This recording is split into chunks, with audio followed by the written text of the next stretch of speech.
Welcome to the transition from just-in-time (JIT) to optimal inventory presentation.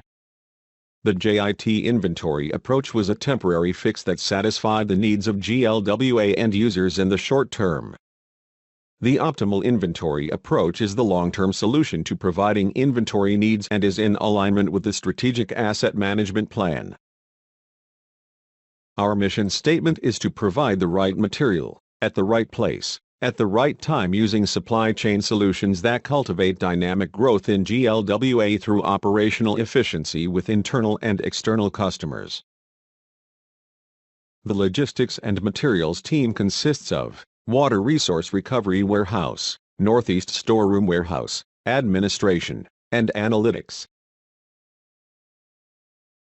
Beginning in March 2019, the just-in-time JIT process began a phase-out with the final date of January 1, 2020.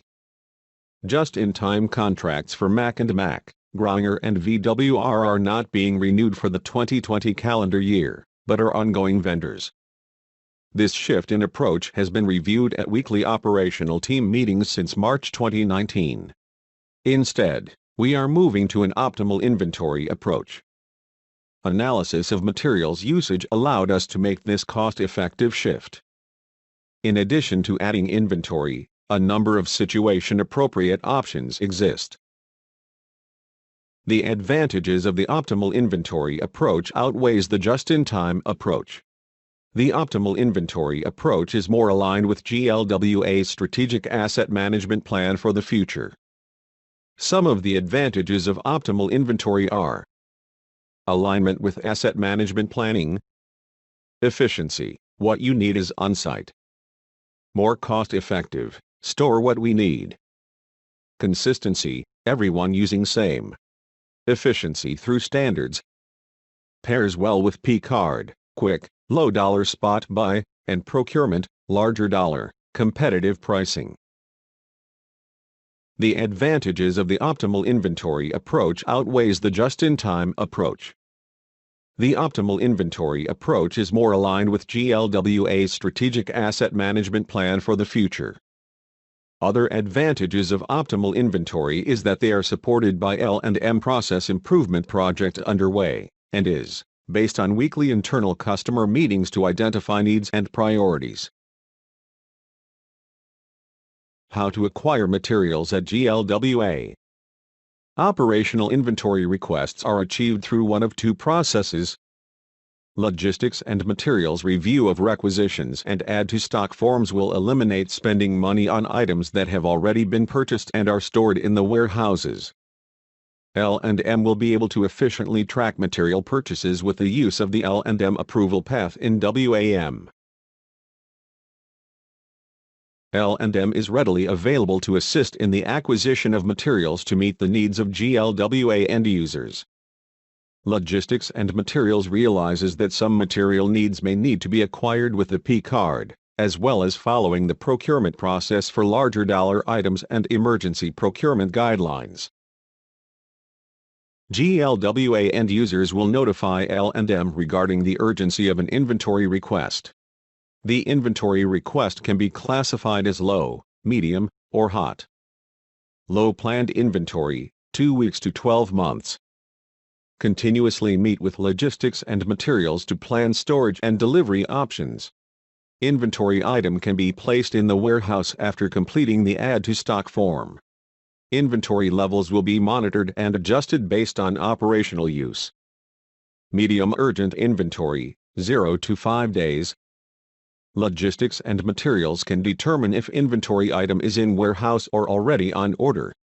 L&M manager can assist to determine if P-card use is applicable. Procurement group will assist in obtaining a PO. Hot, emergency inventory, 1 to 24 hours. Contact procurement group for emergency purchase. The slide gives a summary of the non-inventory requisition process from beginning to end. The estimate is approximately 12 business days for a typical request. Materials are added in the warehouse with the submission of the add-to-stock form. The end user is also required to submit a quote from a vendor to add an item to stock. The L&M team is available to answer any questions and will visit locations to assist in the completion of the form. The form can be found at glwater.sharepoint.com. Link to the form can be found in the comment area below the video. The Add to Stock form can be found on the GLWA portal page. The form can be accessed via CPU by clicking on Forms, Policies and Procedures in the header section.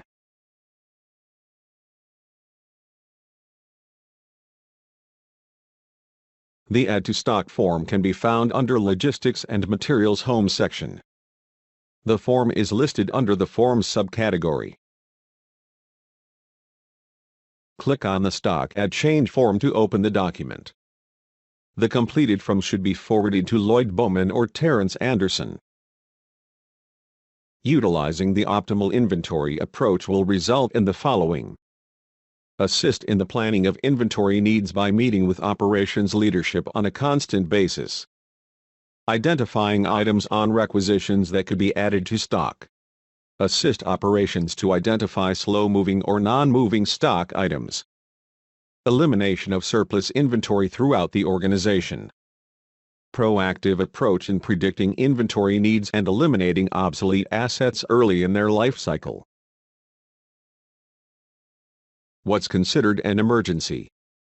An emergency procurement exists when there is an imminent threat of public health and welfare, or to prevent an imminent violation of a required environmental permit or administrative consent order under emergency conditions.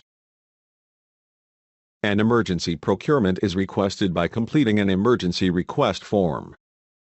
The form can be found on the Procurement SharePoint site. The link to the form can be found in the comment area below the video. The form should be completed, 1. If there is an imminent threat of public health or welfare. 2. Preventing a violation of an environmental permit or administrative consent order under emergency conditions. The completed form can be emailed, and the end user should immediately contact the procurement manager, Daniel Edwards, or the procurement director, Sonia Collins. Their contact information is provided on the slide. If you have any questions or feedback, please feel free to contact Terrence at terrenceanderson@glwater.org.